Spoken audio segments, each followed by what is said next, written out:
the storm with your heart. Play the storm with your heart. Dan Hurley. So we talked about this a little bit in terms of if Dan Hurley was the next Lakers head coach and stuff. So now we know that he declined the offer, and it's reported by a Lakers reporter that JJ Redick is pretty much a done deal. He's going to be the next Laker coach. But back to Dan Hurley. Listen, with everything that came out after the news broke that he's not going to go to the Lakers, I'm not, I'm not feeling some type of way about it at all. He's a college head coach, and the transition from college to NBA, the percentages is not very high, and just the way that the family has been talking about the situation ever since the news is broke, it's been kind of cringe. I ain't gonna lie. Like the wife is taking interviews now, and they talked about a text message that they had between one another and stuff. I'm just like, come on now, man. Like what is this? But whoever at the end of the day, whoever the Lakers hire, man, like please just be somebody that knows X's and O's, somebody that can just demand the best out of the players and that uses their timeouts effectively. That's all I ask for. If you can find a coach like that, then by all means, if that's JJ Redick, whatever. But I'm not too sad. I'm not like all these other people that are just so disappointed that Dan Hurley didn't choose the Lakers.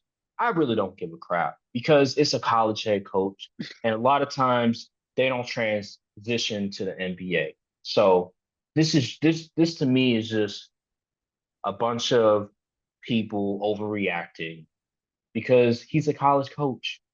They barely transitioned to the NBA anyway. So, and he didn't want to go there in the first place. And yeah, you could argue that, oh, they lowballed. But if you think about it, and I think they did kind of lowball because if you're really trying to convince a coach that's in UConn, that's completely comfortable where he's at, his entire family's completely comfortable where they're at. If you're trying to really convince that coach to come to the Lakers, it needs to start at 80 million, not 70 million, 80 million.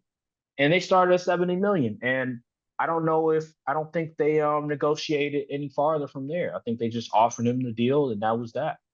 So I mean, yeah. Well, what is your reaction to the news that Dan Hurley declined the Lakers job?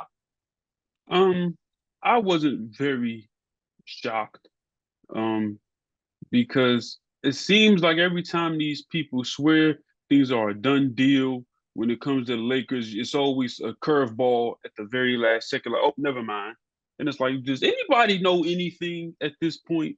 Because it's getting ridiculous. So yeah, I thought, yeah, like you said, the 70 mil thing, like, come on now. If Kentucky offered him 100 million and he was like, no, what made you think that he was just gonna settle for 70 mil just so he could coach LeBron for a year or two and then have to pretty much rebuild a roster on his own? Like, who, like, why would he? Come on now, let's be realistic here.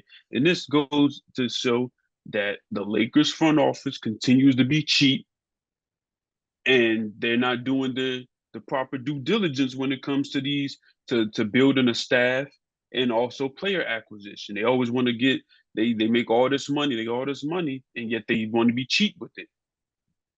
And this is what happens. You miss out on these type of opportunities, and now you're gonna have to get a guy who's probably gonna have to hire a guy that has no lick of coaching experience. He's good with the X's and O's, but it's a different thing when you got to command and lead that locker room and win some basketball games, Mhm, especially when you're at an age where you could still be playing. mhm.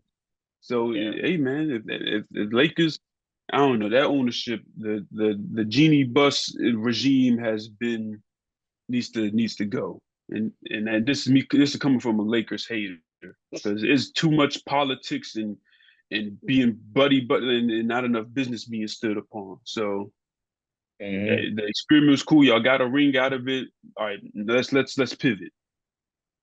needs to be some Yeah, serious change at the top, because at this rate that's going, the Lakers is going to become back an to where they were unserious before LeBron. franchise. Yeah, an Back, unserious team again.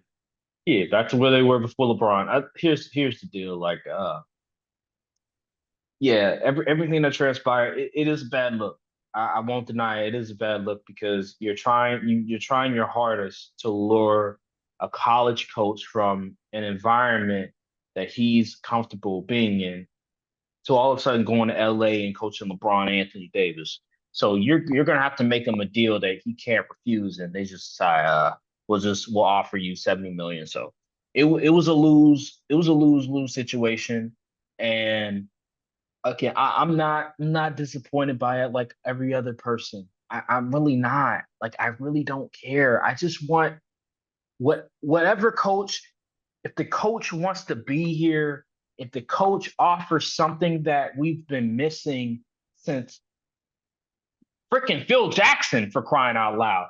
We need a coach that will come there, that will demand the respect out of the players, that understands X's and O's, and that knows how to make adjustments. And if Dan Hurley wasn't that guy, okay then. But I know the past two head coaching hires, I mean, Frank Vogel was cool. I feel like he got lowballed. I ain't gonna hold you. But there was moments where he did make some boneheaded mistakes and I had myself scratching my head, like playing DeAndre Jordan all them damn minutes. You know what I'm saying? Like he would make some boneheaded mistakes, but the organization did hold him. Organization surrounded him with players that didn't fit his scheme. And then he goes to Phoenix, the same situation again. Darvin Ham, he was just the wrong head coach hired overall. Like he was literally the wrong head coach. He would implement the system. The first year, I believe, was the second half of the season where we get the trade. We had an amazing trade deadline. We finally got rid of Westbrook. We brought in all these good players: D'Lo, Vanderbilt, Malik Beasley, and Roy Hashimura. And that was an amazing trade. And Darvin Ham, he was able to get the players to buy in. They were playing great defensively. The system was working, everything like that. And then you go in the playoffs, and we were able to take advantage of a bad Western Conference. And then we go to the Western Conference Finals. We play the championship Denver Nuggets, and they let us know like there's levels to this. There's Yeah, levels to got this. cooked. Mike Malone was like, there's levels to this, and this head coaching that you're not ready for, sir. And he got out coached by every single margin.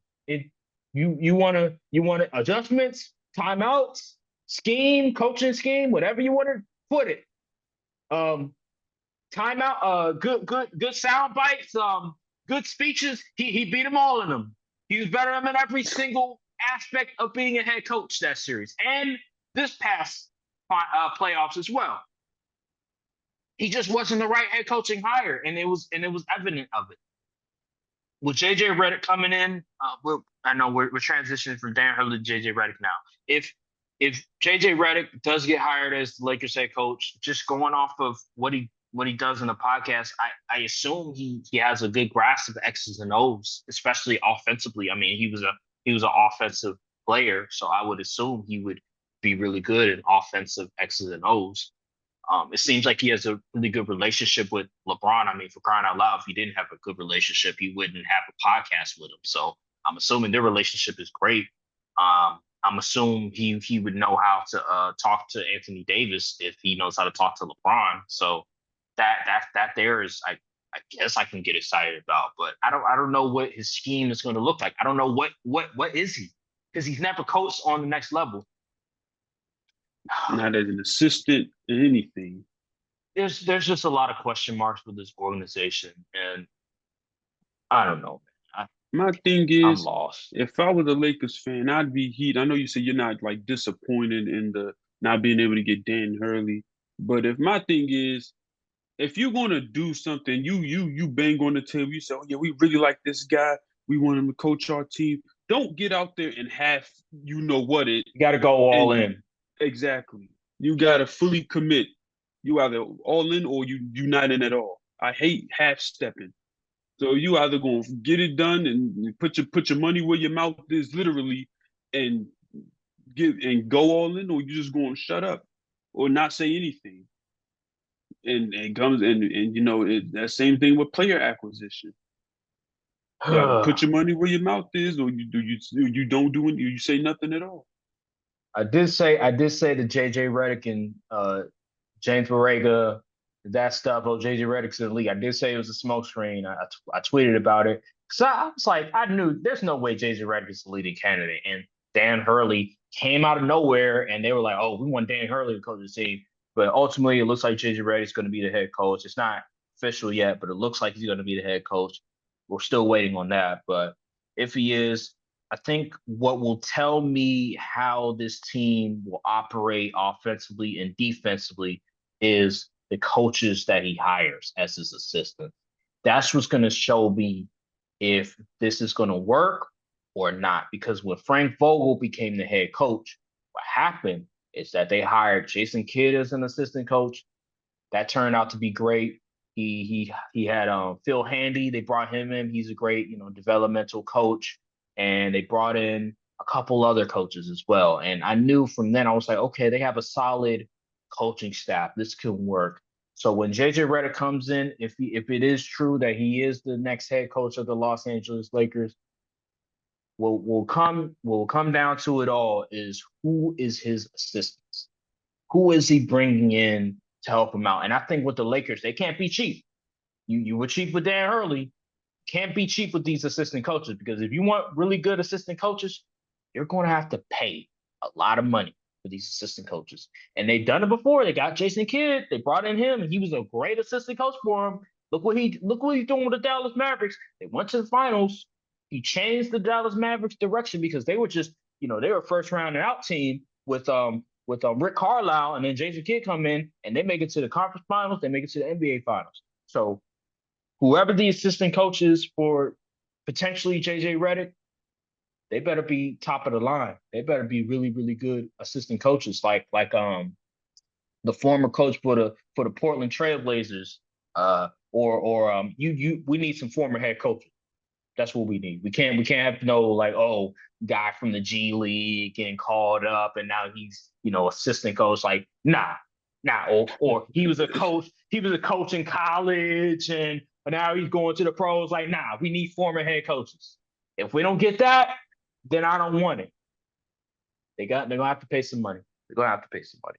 Just let me be me.